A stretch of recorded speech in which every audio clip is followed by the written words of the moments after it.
All right, this is the Sports Mashup edition number 49, first one of the month of February, February 2nd, 2022 is the date.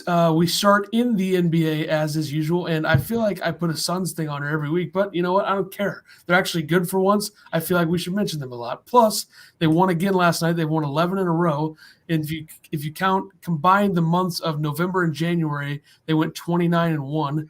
Add February, they're 30-1. So something to think about. 41-9 on the season, most wins through 50 games of franchise history, and this team is better than last year's team, and I don't really think it's that close. Was this win against the Nets without Kevin Durant? Yes. And James Harden just coming back with a yeah, I mean, the Suns have a ton of injuries too, not the impact of Durant, but Ayton just coming back off of an injury. Most of their bench has been out, which is it's different, but the Suns handled this game pretty easily. I mean, they let it get close a little bit in the third quarter, but double-digit win. I think they won by, 10? I mean, you know. Where was this at, too? It's in Phoenix. They also beat them in Brooklyn with KD and Harden playing, so they beat them twice. I was just saying, Ayton coming back is big, though, because where the Nets lack is at the 5. Yeah, but they've gotten better. The Suns' depth is something that would hurt the Nets. Like, Claxton's fine at the 5. He's okay, but he's not Ayton. And then the Suns also have JaVale McGee and Bismack Biyombo, who have played really well this season for them. Don't you also have Frank Kaminsky? He's been hurt. He's been out for a while, but he played well when he was playing. He had like a 25-point game or whatever. But I'm just saying, Ayton coming back, he's a step above any guy. I mean, if Blake Griffin was the same Blake Griffin he was in Detroit or the Clippers, or if Marcus Aldridge was the same guy he was at in Portland. That changed those guys. There's a little age gap between those guys. There is, definitely, no doubt. NBA All-Star Weekend, I believe, is 3 weeks from now or close to that. All-Star starters. Not that this really matters because it's really a popularity contest. I say, was this another pick thing? Yeah, they have the reserves coming out tomorrow, and that'll be actual legitimate thing, and they're going to do a draft. So I'm guessing it was LeBron and KD who picked this. They didn't pick this, but they will pick their own team. So the starters are not. This is not going to be how the starters of each team look. This is just the East and the West, and they have the draft in like a week. So I believe the draft is next Thursday.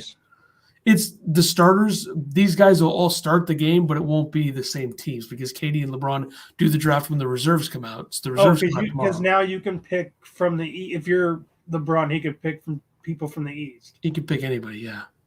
So in the West, the starters are LeBron, John Morant, Andrew Wiggins, which is laughable, Nikola Jokic, and Steph Curry. And then in the East, it's Kevin Durant and Giannis, DeMar DeRozan, Embiid, Trae Young are the starters. So they'll have the draft. I'm sure the reserves will come out, and there'll be some debate, I'm sure. But, I mean, I don't disagree with really anybody in the West other than Wiggins as a starter. In the East, I don't really care, to be honest. So, I mean, You don't say, like, Devin Booker's above Wiggins? He definitely is, but whatever, I guess. I mean, I guess technically Wiggins is a forward, so they're not going to have Booker in because he's a guard over him. So, and you can't really argue Booker or Chris Paul over John Morant or Steph Curry. So that's really the reason that I'm not too concerned. I mean, Booker and Paul should both be on the team as reserves. You know who you don't hear much about anymore either? Like the Jazz. Like, they're still having a good year. Donovan Mitchell's been hurt. Gobert missed some time. But, I mean, they were so good last year in the regular season, then they just lost in the playoffs to a Clippers team that had lost Kawhi during that series. And then also, I was thinking about this the other day. Whatever happened to Dennis Smith Jr.? Oh, man. You know, he started with the Mavs or whatever, wanted traded, went to, like, the Knicks, and then has vanished. To the Blazers, apparently. And he is playing anywhere from 15 to 19 minutes a game. So he went from being a starting point guard on 2 different teams to a bench player. Yep. He had 17 points on January 13th against the Nuggets when the Blazers gave up 140 points. So There you go. The Blazers are another team that's a bit disastrous. 21-30. A lot of injuries. Don't play any defense. What I think is disastrous is there was a free agent in the WNBA. Presumably what some would say she's the best player in the WNBA. Breanna Stewart. Yep. We remember her from UConn. Yep. She went back to Seattle Storm on a 1-year Supermax deal. Take a guess on how much the Supermax deal is in the WNBA. $500,000. $228,094. That seems a bit low. Yeah. It's a bit problematic. Just a little? Well, I mean, there's guys in, like, the last guy on the NBA bench makes way more than that. Yeah, the thing is, I mean, the overall picture would be the revenue part. Obviously, the NBA makes way more money, but I would think that this is not a big enough share. The WNBA, they started out with putting brands and companies on their jerseys way before the NBA did. Yeah, I mean, it's definitely low. I mean, there's no doubt. And there's not as many teams, so I mean, yeah, they don't play as many games. I don't know. But that just seems so low. It is low. Yeah, it is. Because then if that's a Supermax deal, imagine what the last player on a bench in the WNBA makes. 60,000 or something, probably. It's got to be a minimum, though, somewhere around there. Go get a regular day or a regular day job, make more than that. The WNBA minimum salary is $58,700. Oh, so like that's if you have 0 to 2 seasons played. If you play more than 3 seasons, it's 70,000 is the minimum. So that's negotiated by the CBA of whatever they have there. So I'm sure it'll eventually go up. But the top payroll in the WNBA is the Atlanta Dream at $1.339 million. Guaranteed salary is $600,000. Salary cap is $1.339 million. That's just, whew. Yeah, wonder what the WNBA revenue is. And the fact that she only signed a 1-year deal. They generate up to $70 million in revenue. How many teams are in the WNBA? Like 12 or something. So that's, I mean, it says they lose about 10 million, so it's roughly 60 million revenue. So it's $5 million a team. Yeah, I'm sure there's other things that go into it, but still seems low. They'll probably negotiate the new salary cap eventually, but it's definitely low. Maybe that's why she only signed a 1-year deal. Could be. Not everyone could be like Max Scherzer and sign a 3-year, $1 billion deal and then argue that everything's unfair with the lockout. That's how stupid Major League Baseball is. I saw that article on ESPN and I was like, wow. It's definitely low. NFL, National Football League. Conference championship weekend. You had the Chiefs collapse, blowing a 21-3 lead to the Bengals. Bengals win 27-24 in overtime. I didn't think the Bengals would win this game, but they did. And are they the next team in the AFC? I mean, maybe. McPherson coming in clutch again. Yeah, they gave him a gimme. I mean, Mahomes was just atrocious after the first half. Just horrible. 12.5 passer rating in the second half and overtime. Didn't even complete a pass to Tyreek Hill in the second half, right? I don't think he did, yeah. He had like 5 for 70-something in the first half, and then the Bengals rushed 3 a lot and had a spy on him in the second half. I think that made a bit of a difference in terms of coverage and keeping him. And they were still getting pressure on him. Yeah, they had the tipped interception that really got the Bengals going, and then they had the interception in overtime. So the Chiefs win the toss again in overtime, and that might be rigged. I mean, it could be. It wouldn't surprise me if it was. But I mean, props to the Bengals, a team that was 6-26 the last 2 seasons. They went 2-14 to get Burrow and 4-12 in a season where Burrow got hurt last year. So Zach Taylor, going into the season, was a 6-26 head coach, and now he's in the Super Bowl. That's something. With that offensive line is terrible, and I think it's a big reason why they don't stand much of a chance against the Rams, who failed to cover a 3.5-point spread in a 20-17 victory. And Jaquiski Tart had a free interception. Stafford was trying to give it to him, and he didn't catch it. So the Niners lose. Jimmy G's at his last game in San Francisco. Sure seems like it. I don't know. I don't know. You think Nance is ready, though, or Lance? I don't think he is, but Jimmy G pretty much said himself he thinks he's going to get traded. And he has 1 year left at like $24 million. And who wants to take that contract on? The Commanders? Do they want to do that? Tampa? I think that's true. You got a situation there. I believe the favorite to be the next quarterback of the Commanders after Heineke is Jimmy Garoppolo. You got to think that Fitzpatrick's done. Yeah, I would assume so. The only reason I said Tampa was, you think if he does come there that Gronk resigns? Since they at least have time together? It sure seems like Gronk was going to be done when Brady was done. So I would assume that he's probably done. I mean, you got good tight ends anyway. Well, no, I'm not saying that like they need to. At least like they always only give him 1 year deals, and a lot of his stuff's incentive based. Yeah.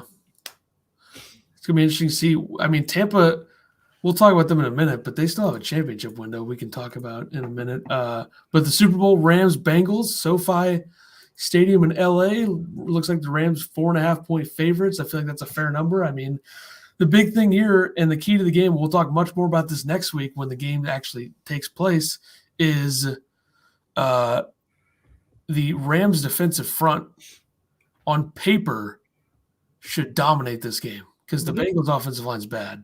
And this is the first Super Bowl in the last 18 Super Bowls have contained either Brady, Manning, Roethlisberger, or the 49ers. Yep. So first time in 19 years, none of these guys are in it. This is also one of the first times in a while that we've seen a pretty likable QB matchup. I think a lot of the times it's not always two QBs that people like. Like if you date back, Brady, people don't like him. They're always not going to like him, fair or unfair or whatever. I mean, maybe at the time, Jimmy G and Mahomes, people liked them both, I guess. But all the ones that Brady's been in, people don't like him. I mean, maybe Cam Newton, Peyton Manning was one where people were like, okay. But people seem to like Stafford because he was stuck in Detroit, and everybody thinks that Joe Burrow is cool as ever, which I agree since he saved us from having to see the Chiefs in the Super Bowl. Was it Kurt Warner and Ben Roethlisberger, or was it Carson Palmer? It was Kurt Warner. Yeah, Kurt Warner. Ben. And I don't think that Kurt Warner – I don't really like Kurt Warner that much. I don't know why. It's weird. I follow him on Twitter. I just don't – I don't know. It seems like they get a little too dramatic with this whole story. I get it's a unique, great story, but, like, come on, let's calm down a little bit. You didn't go fight overseas or something. And then you'll get the connection here. But in 2003, who do you think beat out Calvin Johnson for Georgia High School Player of the Year? 2003. Jesus. I mean, you're not going to guess it, but it. Yeah, I have no idea. Sean McVay. I feel like I knew that McVay was good in high school, but not to that level. I don't know what position he played. He might have been a receiver. But also that's hard to judge too, because Calvin Johnson wasn't what he looked like in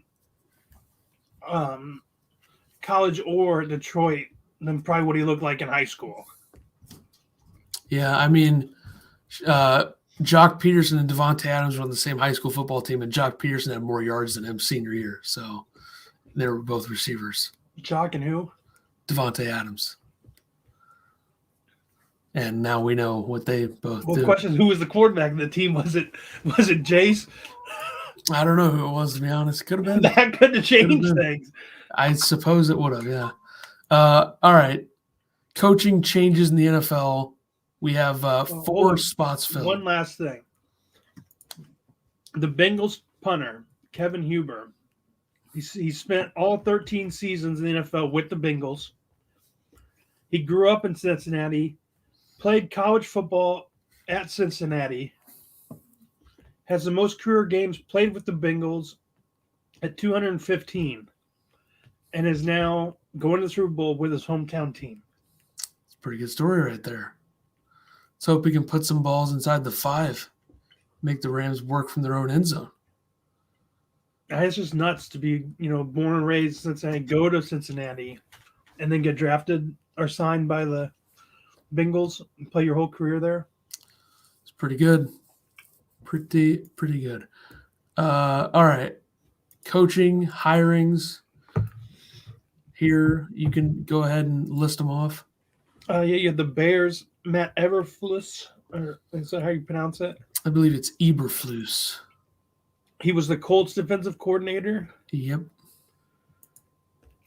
I don't know what to make of this. I mean, press conference was pretty bland, pretty prepared statement, cringeworthy comments. But there was a long, was it him that there was a long gap between when he was hired than from when he made his press conference?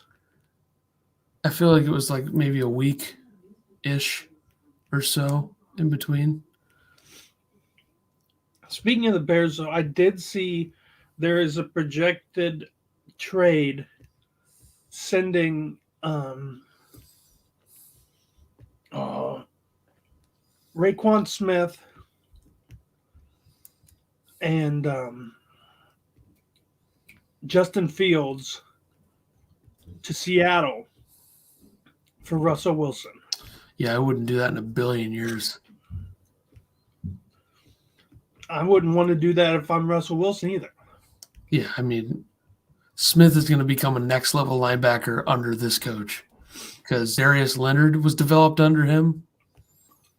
I feel like that's significant. And then the Raiders, they signed Josh McDaniels, the Pats offensive coordinator. Finally, somebody gets McDaniels to take another coaching job. And what was it? He said in his press conference he wasn't ready to take the Broncos job when he did. Yeah, which is fair. I mean, he was pretty young. And back then, you didn't have the same amount of young coaches that you have now. It sucks, though, that they didn't hire Rich Bisaccia. Yeah, I mean, everyone on the team loved him.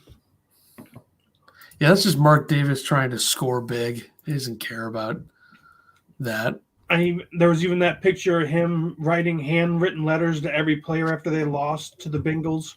I mean, he did a good job, no doubt. So, Giants hired Brian Dable, the Bills offensive coordinator, who was it's been stated that he wanted out before he even interviewed for this job. Yeah. It's a good, solid hire. We'll see. So now questions like, how's the Bills' offense look next year? Probably similar, I would think. Promoting from within. Or maybe run the ball more. Maybe not try to get Josh Allen killed. I saw, was it the Bills hired Joe Brady to be their quarterback coach? Yes, that is true. Carolina didn't give him much time. They also shouldn't have hired him. He went from passing game coordinator in college to NFL OC, which is a very big leap. But where was he at in college? LSU. And he had the best offense like in the history of the game. And I don't think that much of it had to do with him, if we're being honest. Jamar Chase, Justin Jefferson, Joe Burrow, Clyde Edwards-Helaire on the same team. I mean, come on. I did also see there was that other image. It was Shelvin, who was an offensive lineman for LSU. There was a picture of him like carrying Joe Burrow around after they won the national championship. Yep. And then they basically recreated it. Yeah, I saw that. Last week or Sunday when they won. And then lastly, you had the Broncos sign Nathaniel Hackett, the Packers offensive coordinator. Yeah, good for Hack. He was due to get a job at some point. This felt like a job he would get. There's going to be speculation about the Packers trading Rodgers to the Broncos. I will give you a 3% chance on that happening. That's where I go right now. 3%. And not only that, there's a speculation of them taking him and Adams. Well, Devontae Adams is going to get franchise tagged, so I'm not too worried about that. And I assume they're going to get rid of Rodgers' current contract and extend him to make more salary cap space if they're going to bring him back, which all signs would point to the Rappaport article telling me, number one, Rodgers probably isn't going to retire the same year as Brady and Big Ben, and Rodgers stayed in Green Bay a few days after they lost to discuss the future with the coaches and front office, and the Packers clearly want him back. So we'll see. And then there's still 4 spots needing coaching. Yeah, I mean, if I had to guess what happens with each of these, I would say the Jaguars are going to hire Byron Leftwich. I would say the Vikings are going to hire Jim Harbaugh. I would say Houston is going to make an ass of themselves by hiring Josh McCown, whose his biggest coaching job was as a volunteer as his son's high school team. Just a stupid hire that's going to be. And then Miami's an interesting one, but I feel like Mike McDaniel, who is the Niners OC, is going to get that job. That's just a guess. We'll see. Yeah, I mean, it's interesting. Well, who was it that wanted to interview Harville, though, and he said no? I don't remember. That's a good question. I think Miami and Minnesota are the only teams that at him. Miami. I don't think that the owner of the Dolphins, who's an idiot, wanted to take away Harbaugh from Michigan because he went to Michigan. And then now there's the tanking scandals. Yeah, I mean, there's really not that much to say on this other than the fact that Stephen Ross should have to sell the Dolphins if it's true. Brian Flores came out saying that he was offered $100,000 for every loss. It's not a good look if it's true. I mean, not at all. I feel like you have to sell the team. Of course, they haven't made that idiot Dan Snyder sell Washington yet, so it's pretty hard to get pushed out as an owner. He also came out with the race card due on the Giants and the Dolphins and the Broncos. It's interesting. I feel like the Giants thing shows a true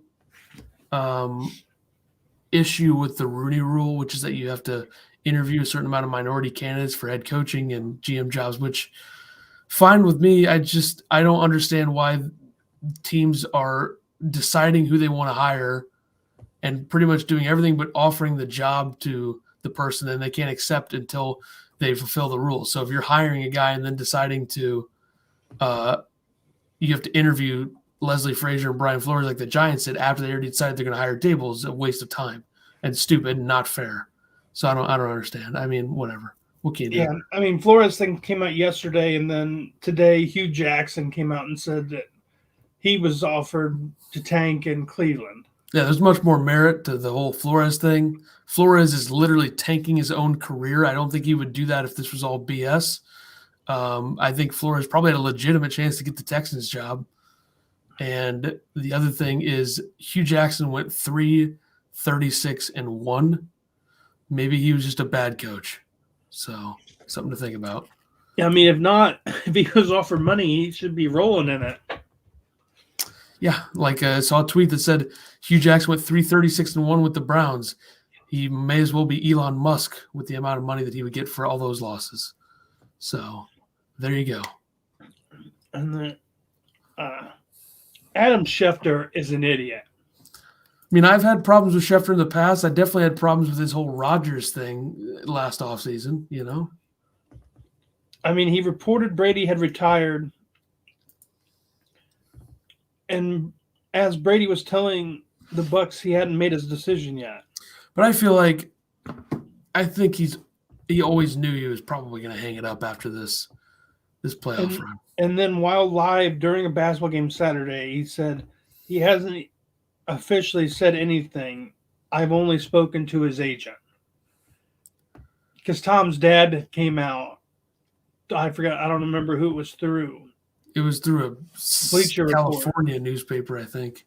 Yeah, like Bleacher Report is the one who like shared it, saying that Tom has not made up his decision, and basically that it was fake news. But he eventually did retire, and people still don't like Schefter, and I agree. I think Schefter jumped the gun and is trying to get ahead of everybody. Yeah, the GOAT officially retires after 22 seasons, 7 rings, numerous records. 3 MVPs, 3-time All-Pro. I mean, people think he's upstaging Big Ben at the Hall of Fame ceremony. Who gives a shit about Big Ben? He won 2 Super Bowls mostly because of his defense.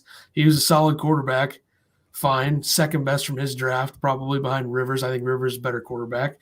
But, who cares? Yeah, you told me that Jerome Bettis didn't help him early in his career. And stability with coaching, too. And Hines Ward. Yeah, they had good defenses, too. And then Santonio Holmes saved him the 1 ring. Arizona, yeah. So, I mean, what can you do, But who's going to be the quarterback for the Bucs in 2022? I think is a big question. Do you draft? Do you go with Kyle Trask? I don't think you draft another quarterback. You go with Mitch Trubisky? I mean, I'm definitely saying Blaine Gabbert's not the guy. I feel like it's going to be Trask.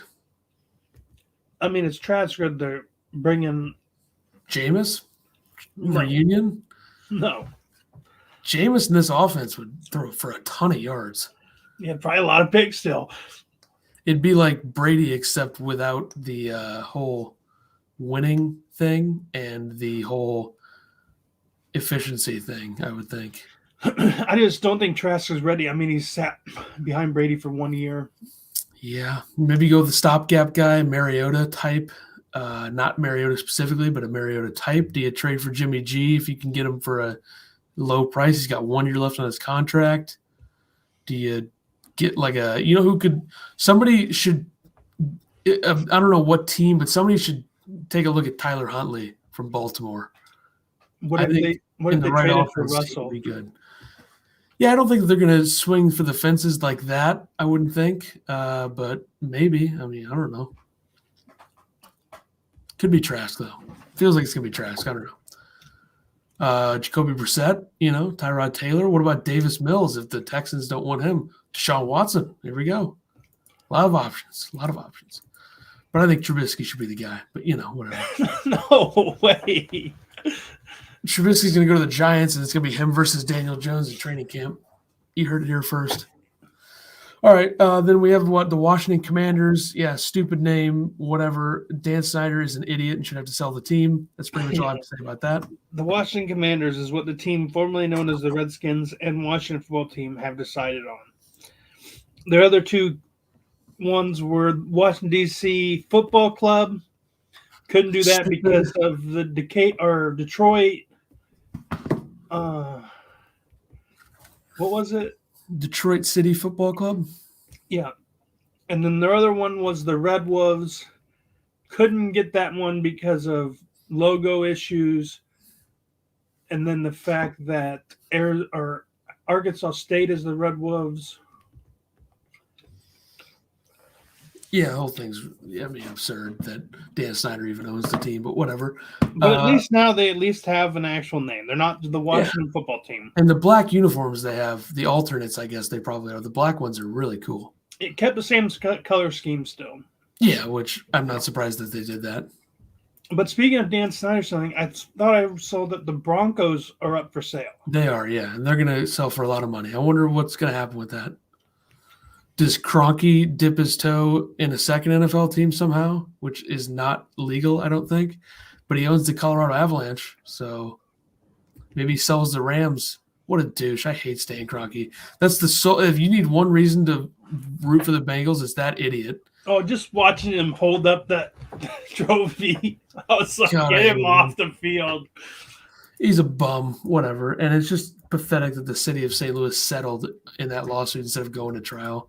We learned a lot of. I'm sure if you want to look at a guy who might have paid a coach to lose games, look at the Rams in St. Louis with Jeff Fisher. Yeah, so I could see that happening. Kroenke's a douche. All right, golf. Then the way that they fired Fisher out in LA. So dumb. You know what you're going to get with Fisher, so, like, whatever. Like, hey, I know we got Hard Knocks here. Let's fire them while they're recording. Yeah, great. I hate Stan Kroenke. I mean, there's a reason he owns Arsenal, too. Arsenal fans hate him, too. So, but the way Jeff Fisher handled that on Hard Knocks and everything shows the guy he is. Pure class. I'm a big fan. I believe he's coaching in the USFL now. Jeff Fisher got a USFL job, I believe. But while I'm looking that up, we can head over to the golf portion of the program. Yeah, last weekend we had the Farmers Insurance Open. It started on Wednesday, though. I didn't see that when we did it last week. It started the day after we recorded, I guess. Yeah. Instead of Thursday, it started on Wednesday. They wanted to avoid the NFL. But the winner was Luke List. Shot 15 under, won $1.5 million, won a one-hole playoff against Will Zalatoris, 4-5. Zalatoris had like a 7-footer to win on 18 and missed it.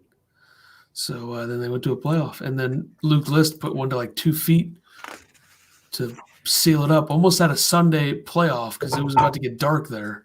So they almost had that, but they didn't. Which is surprising that it was in California. Yeah, took a while. Big field, too. This weekend, though, you have the AT&T Pebble Beach Pro-Am. Defending champion Daniel Berger. It's at 3 different courses. Spyglass Hill Golf Club. These are on Pebble Beach. I got the Pebble Beach Golf Links. And the Monterey Peninsula Country Club on the Shore course. Very fancy golf courses they're playing this week. Should be an interesting tournament. Got some big dogs playing. We'll make the picks for that later. College hoops is where we go now with the AP Top 10. Yeah, Auburn State's put at 1. Gonzaga State's put at 2. UCLA and Arizona flip with one another. UCLA going up 4-3. Purdue goes up 2-4. Kentucky up 7 to number 5. Houston up 1-6. Arizona at 7, dropping 4. Baylor dropped 4 to number 8. Duke State's put at 9, and Kansas drops 5 to number 10. Let's get into this stupid Stony Brook thing. And the Kansas loses to Kentucky bad. And Kansas had been knocking on the door to lose for like 2 weeks. But the fact that they dropped 5 spots for losing 1 game. I mean, they got destroyed. And the fact that Kentucky jumped all those other teams. I mean, Kentucky is a team that is owning the narrative right now, and a lot of people like them. I know. I'm just surprised. The way that the AP poll always moves, it's always weird to me. I agree. A lot of the voters don't actually watch the games, but whatever. All right. Stony Brook must get an at-large bid to March Madness because the American East isn't going to allow them to play in postseason games due to them leaving for the Colonial next year. This is one of the dumbest things I've ever seen. This conference should be absolutely ashamed. This does nothing but hurt the players, and it's ridiculous. This is a thing in their rule book that if a team is leaving, the board has a decision to make this. It's absurd. I mean, it's ridiculous. So dumb. So Stony Brook's getting absolutely screwed here. I mean, if we're being honest, how much of a chance do they have to make the tournament? I feel like that's something that, could be looked at, I suppose. But it's stupid. It's a dumb rule. It is not good for the sport. It hurts the players. And it's just dumb. I mean, I don't really know what else to say. Yeah, when I saw the article, I was like, got to make an at-large bid. I think Vermont is going to be the team that gets into the tournament out of that conference this year, but Stony Brook's 5-2 in conference play. So, but whatever. Now they know it doesn't matter what they do in conference play. They have no chance to get an at-large bid either.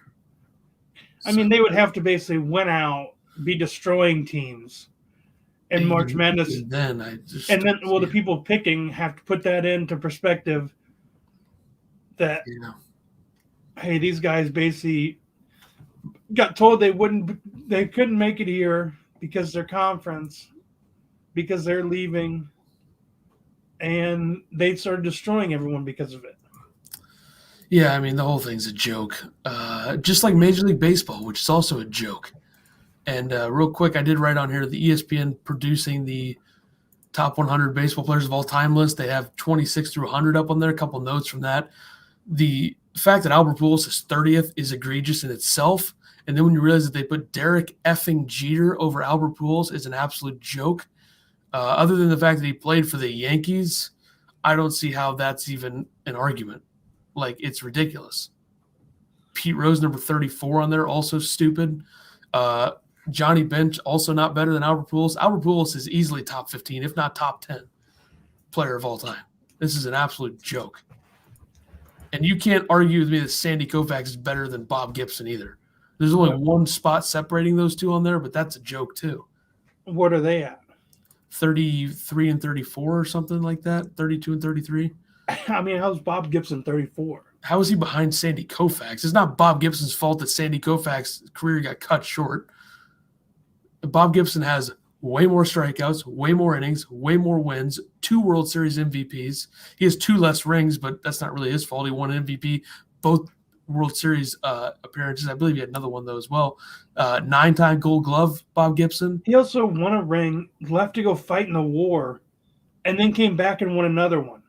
Yeah, that's a joke. I mean, Koufax is great. I'm not going to argue that, but it's absurd. I mean, it's ridiculous. I mean, the man didn't have to go to the war. He chose to, and then came back and was like, yeah, I'll still dominate the league. Yeah, I mean, and then you can't convince me there's 45 better players of all time than Ichiro either. I mean, what Ichiro did coming to the Major League Baseball, coming to this country at, 28 years old when he started in Major League Baseball, and then to dominate as much as he did? Yeah, I mean, he opened the door for how many players? Ohtani. I mean, how many between them? Hideki Matsui. A lot of good players from there. It's a joke. I mean, Ichiro's top 40 at a minimum, so 46 is ridiculous. They had A-Rod ahead of Pujols, which A-Rod numbers, quote-unquote, are better. But if Pujols plays this season, he needs 17 home runs to pass A-Rod without roids. And I know for a fact, obviously everyone knows A-Rod did roids. Yeah, and so that wasn't put into it. Yeah, I mean, it's ridiculous. I'm sure that if they have David Ortiz ranked ahead of Albert Pujols, that's a complete joke too, because we'll see. I didn't see if David Ortiz is on the list, but if that happens, that's a joke. And you know what else is a joke? The Lockouts. The meetings are going nowhere. Like, does Major League Baseball want to kill itself? I mean, this is just making people like myself, who I've liked baseball. I played baseball. I've liked baseball my entire life. I'm liking it a lot less right now. This commissioner is an absolute fraud and an idiot. I mean, the entire thing's a joke. How to lose interest and how to kill your own sport is to have spring training delayed. Everyone thinks the season's going to be delayed. Like, did they not learn anything from the fact they had to do a 60-game season 2 years ago? I mean, how stupid are they? I'm surprised you didn't turn your desk to a different backdrop today. I'm going to be doing it if they actually delay the season. I mean, Jesus. The problem with baseball is that most of these owners literally do not give a damn about the success of their team. Pirates are a perfect example of wanting to profit off of a baseball team. It's ridiculous. The entire thing is a joke. And this league needs a new commissioner. They need half the owners to sell their teams because half the owners are incompetent idiots. It's so stupid. I mean, nobody cares about baseball really for the most part anymore. And now you're just going to have people lose even more interest. The NHL could pass Major League Baseball with how bad this is, which is saying a lot. Major League Baseball, joke. Rob Manfred should just quit because he's an idiot. All the rule changes he's made have been stupid. Everything he said's been stupid. He's a loser. Well, and then like last year's ruling on the whole rosin and what was the other stuff? The spider tack. Yeah, like how you make a rule change mid-year, whatever, and then you kind of revert on it, and then you go back. How about taking away the All-Star game from Atlanta over politics? Like that, Rob Manfred has no balls at all. He's a loser. Oh, let's move it to Colorado because that makes a ton of sense. Let's give the Rockies, whose ownership sold Nolan Arenado for a bag of baseballs, an All-Star game. For a GM who's an absolute idiot who does not care about winning, let's give them an All-Star game because of voting laws. Guess what, Rob Manfred? Nobody gives a shit what you think about politics. Nobody. You're an idiot. So Rob Manfred's enemy number one, if you can't tell. Let's go to the National Hockey League. Hey, but breaking news, the Cardinals just signed Trevor Story. Well, that's never going to happen, but you know, so National Hockey League, where their commissioner is hated by a lot of people, but Gary Bettman is like Michael Jordan compared to some G League player when it comes to him versus Manfred at this point. Manfred's the worst commissioner in the country. It's not even close. Anyway, he seems like a nice guy, though, but he's terrible at his job. All right. The Oilers signed Evander Kane for the rest of the season, which with all the issues that Evander Kane has, he'll definitely produce there because of their offensive firepower, and he'll be playing on a line with Draisaitl or McDavid, but this screams of desperation. Didn't he also – he scored in his first game back? I did not even pay attention to any game that he played. I just paid attention that he signed. So I will look. That sounds right. I mean, what can you do, you know? I mean, they are falling out of a playoff spot, so they are desperate to they won 7-2 and he scored. It was against Montreal, but does that really count? They're the worst team in the league.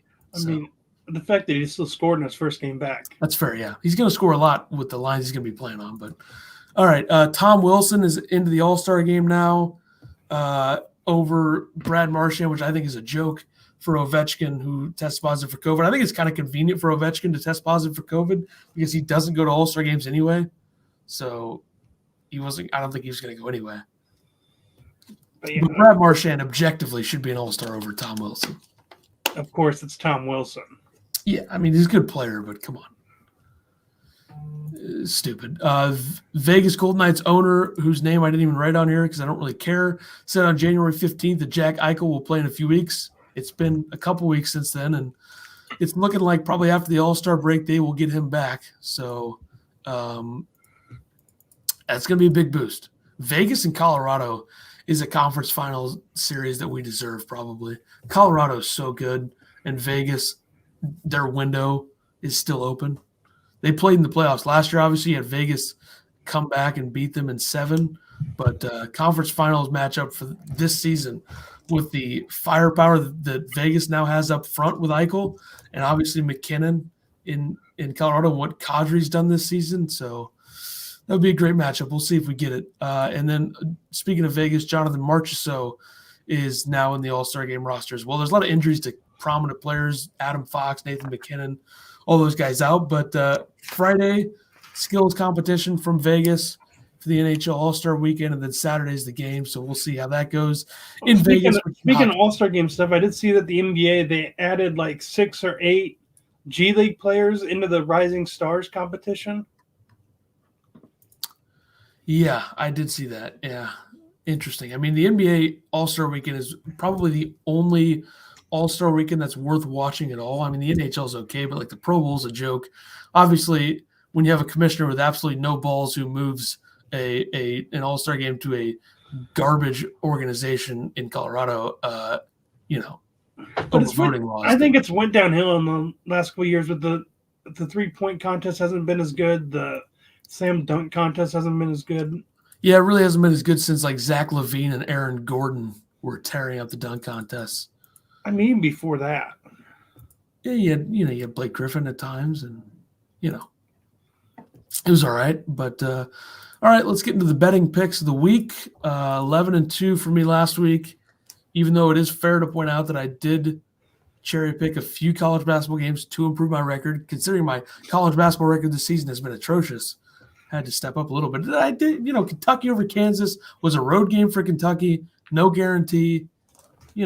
This week I did pick a few where I was like, okay, I'm going to try something. But I went 7-5. I was 331 and 272 overall. I was 4-2 in college basketball. Stanford upset USC. UNLV upset Colorado State. I went 0-2 in hockey. Picked the Blue Jackets over Calgary. Calgary beat them 6-0. Beat the Red Wings over the Blackhawks. The Blackhawks beat them 8-5. I think that the Flames had 61 shots in that Columbus game. And then I also picked the Rams, even though I kept saying I wasn't going to do it to them, -3.5. It's a tough one. It's a tough one. And they won in by 3. So, All yeah, right. 331 and 278. Did you say you had 331? 331 and 272. All those dang baseball or games you had postponed. Hopefully we won't have to pick baseball because hopefully the league will die this year and not even play at all. Bunch of losers.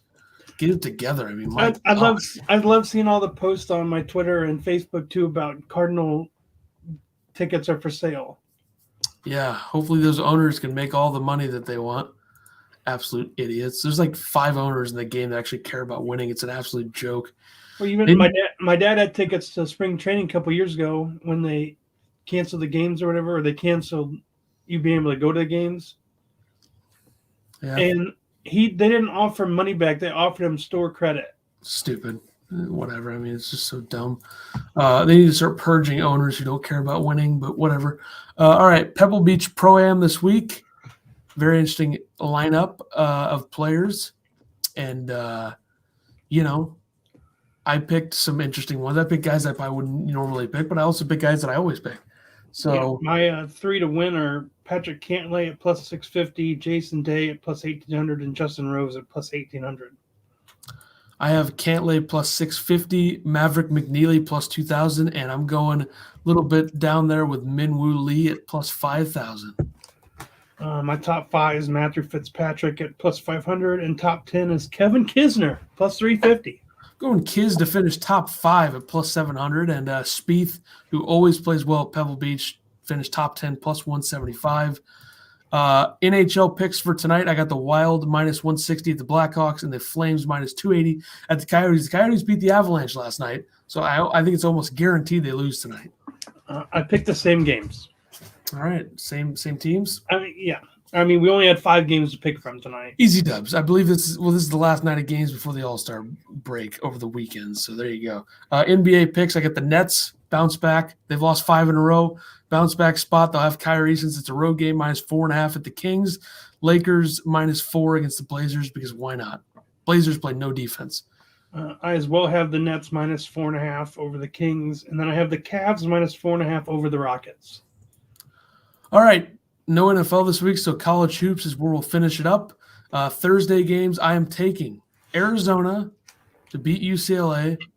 It's a home game for Arizona. They got a little bit embarrassed by them last week. Arizona against Arizona State on Saturday was a very poor effort by Arizona. They won the game because Arizona State's terrible, but they didn't play well. And then I'm just going to give myself a free win here. Murray State is a wagon in the OVC. They're going to beat Austin Peay by probably 30, so I'll take that one all day.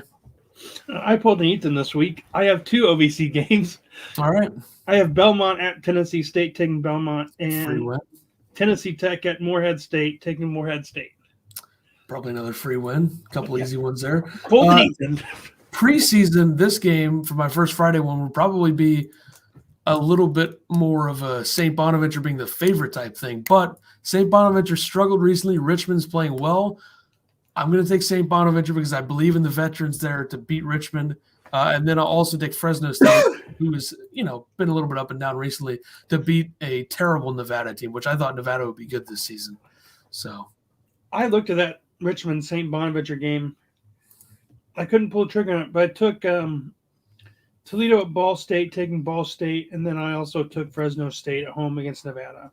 All right, Saturday, give me Kentucky to keep it rolling, beat Alabama, and then give me Baylor to beat Kansas. Baylor's been a little bit shaky recently, but I'll take them. I mean, they were without their top 3 scorers.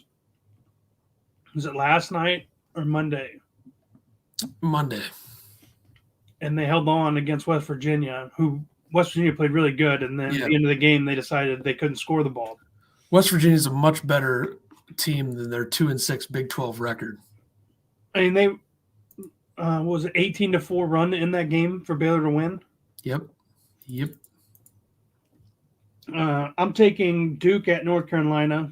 Had to pick that rivalry game. And then Gonzaga at BYU. BYU's a team, I don't know if they can really contend, make this a really close game, but they're a team who's bounced in and out of the top 25. Defense is going to hurt them. Last time they played, Gonzaga scored 110 points. That's what I'm going with. We'll see. All right, that'll do it for us. We'll be back next week to preview the Super Bowl and all the other things in sports for number 50, halfway to 100 with that number. So we'll see you next week for the Sports Mashup number